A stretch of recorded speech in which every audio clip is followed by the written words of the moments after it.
we're going to have to take on entitlements, and I think we've got to do it quickly. This was a give as part of a give and take. Candidate Barack Obama promised he would push hard for entitlement reform, but the White House announced this week President Obama's budget will not include his offer to trim cost of living increases in Social Security and other benefit programs. And we're back now with the panel. Well, as we said earlier, the president will submit a new budget this week calling for an end to the era of austerity, including $56 billion in new spending. That's on the table. But taking chain CPI, which is that way to lower the cost of living adjustment for Social Security, taking that off the table. George, what do you think of the new budget, the little bit we know of it so far? The frugality has to end sometime, I guess. The government, look, this is about November. In a normal time, 63% turnout in presidential elections, but only 48% in off-year elections. And that fall-off comes disproportionately from the president's party, whoever's in power. It comes also, we know, from young people, minority, and single women, three pillars of the president's constituency. Therefore, off-year elections are mobilization elections. Therefore, the point is to arouse your base and don't demoralize it or aggravate it. Therefore, you come out talking rubbish about an era of austerity, which most of us missed. And on the Republican side, they say we're not going to annoy our base or divide it with taking up an issue like immigration. Right. I'm not sure I'll use the word rubbish, Congresswoman Harman, but it's the same question. Isn't this really all about politics to help Democrats win in November? And in terms of policy, isn't this proposal dead on arrival? Well, I think it's about politics on both sides, and I think it's extremely unfortunate. I am still an unabashed supporter of Simpson-Bowles. I think they got it right. We didn't go there. Let me just quickly say, the bipartisan commission that came up with a serious, what, $3 or $4 trillion in deficit reform. Cutting entitlement reform, tax reform, and spending cuts, responsible spending cuts. Instead, we went to sequestration, which hasn't served us well, in my view. That's why we have a decrease in debt and deficit. But that wasn't the right way to do it. And I think this is a missed opportunity on both sides. I left Congress. You say on both sides. I mean, this is the president's budget. Sure, this is the president's budget, but it then sets up a response, which we're going to hear about, which is also one-sided. Let's talk about the president's budget. Okay, well, should he have kept chain CPI in the budget? I think he decided that he wouldn't get any credit for doing that. So the $56 billion is half defense and half domestic spending. We should put that out there, and it's offset by other cuts to I think it's either Medicare or Medicaid. So it is paid for, but nonetheless, this is not a bipartisan budget, and I think that's a missed opportunity.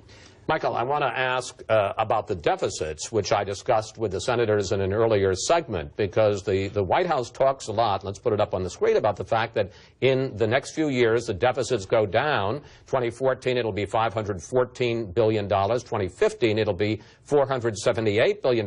But they ignore this, which is the fact that the deficits start going back up in 2016 and are back over $1 trillion a year by 2022. Well, and this is because of the looming cost of entitlements. But look, I don't think it's worth bragging about the fact that we're now only borrowing $1 trillion from our children and grandchildren every 2 years instead of every 1 year. Over the last 12 years, the number of Americans on food stamps has quadrupled.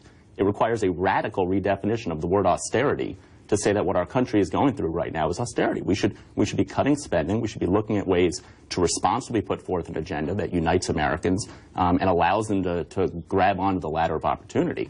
But there is plenty of room in this budget to cut spending. The president's not interested in it. Yeah, but what about the argument, and you heard it from Jay Carney there when he said this was part of a give and take. Yes, he was willing to go up against his base, which was very unhappy with the idea of reducing cost of living increases in Social Security, reducing the increase in them. They were still going to go up. But it was as part of a grand bargain in which Republicans would ante up with some tax increases.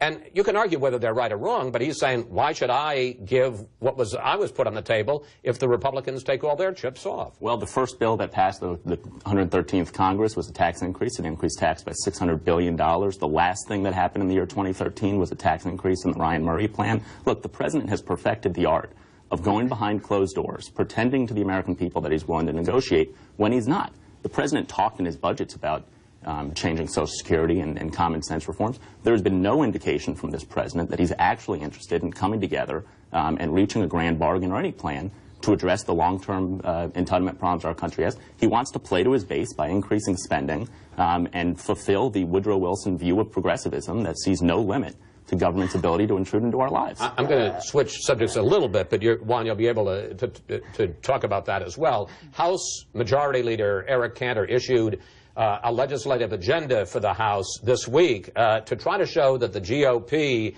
also has its plans for the economy and for the middle class. Let's put up what the Republicans are offering. They want to stop Obamacare from cutting wages and work hours, reduce home heating costs, roll back regulations that they say cost jobs, and stop what they call government abuse.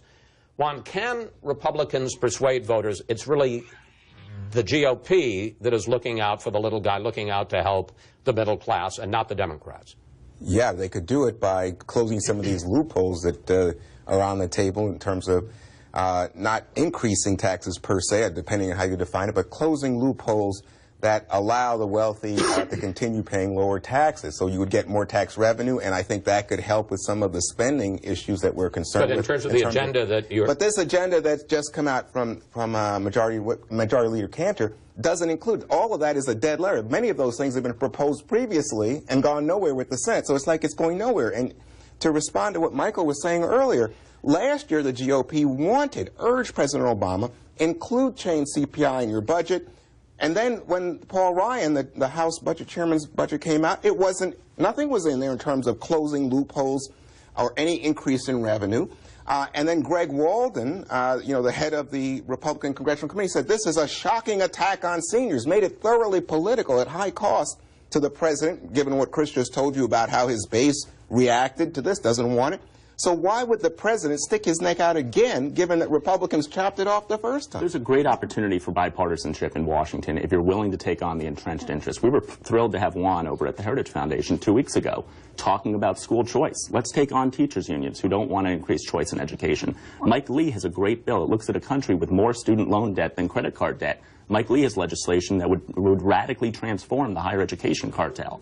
So I think there are these bold ideas. It requires getting outside the box of the broken system in Washington that just protects special interests. And on that rare note of bipartisanship and comedy, thank you, panel. See you next week.